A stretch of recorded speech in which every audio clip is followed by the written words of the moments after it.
بسم الله الرحمن الرحيم. تبارك الذي بيده الملك وهو على كل شيء قدير، الذي خلق الموت والحياة ليبلوكم أيكم أحسن عملا وهو العزيز الغفور، الذي خلق 7 سماوات طباقا ما ترى في خلق الرحمن من تفاوت فارجع البصر هل ترى من فطور ثم ارجع البصر كرتين ينقلب إليك البصر خاسئا وهو حسير، ولقد زينا السماء الدنيا بمصابيح وجعلناها رجوما للشياطين وأعتدنا لهم عذاب السعير،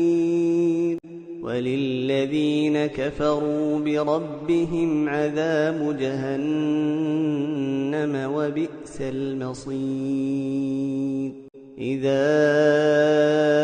ألقوا فيها سمعوا لها شهيقا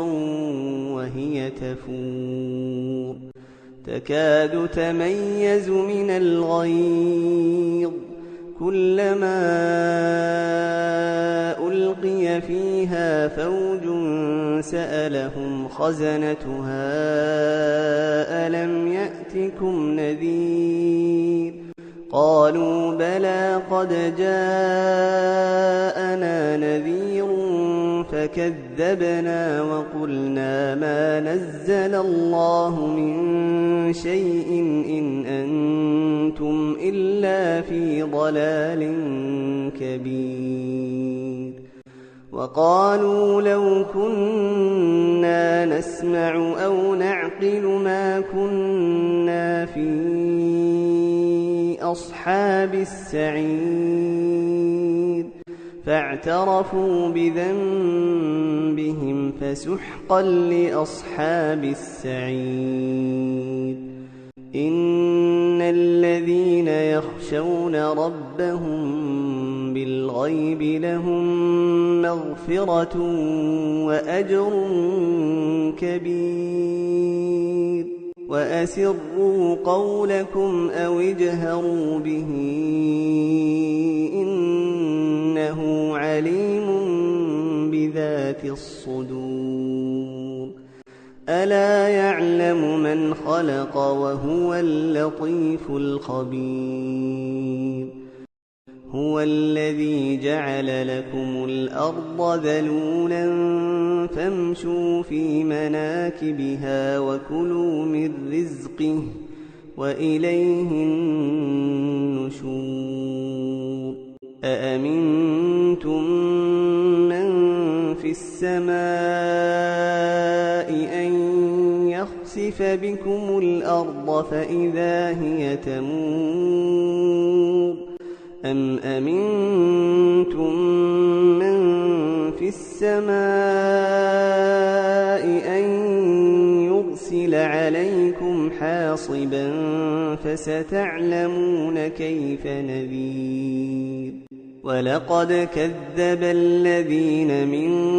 قبلهم فكيف كان نكير. أولم يروا إلى الطير فوقهم صافات ويقبضن ما يمسكهن إلا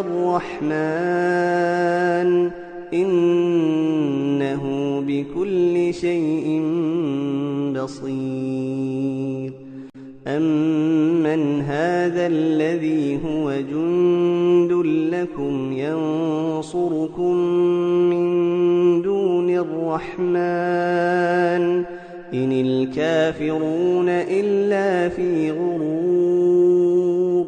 أمن هذا الذي يرزقكم إن أمسك رزقه بل لجوا في عتو ونفور أفمن يمشي مكبا على وجهه أهدى أمن يمشي سويا على صراط مستقيم قل هو الذي أنشأكم وجعل لكم السمع والأبصار والأفئدة قليلا ما تشكرون قل هو الذي ذرأكم في الأرض وإليه تحشرون ويقولون متى هذا الوعد إن كنتم صادقين قل إنما العلم عند الله وإنما أنا نذير مبين فلما رأوه زلفة سيئت وجوه الذين كفروا وقيل هذا الذي كنتم به تدعون قل أرأيتم إن أهلكني الله ومن معي أو رحمنا فمن يجير الكافرين من عذاب أليم قل هو الرحمن آمنا به وعليه توكلنا فستعلمون من هو في ضلال مبين قل أرأيتم إن أصبح ماؤكم غورا فمن يأتيكم بماء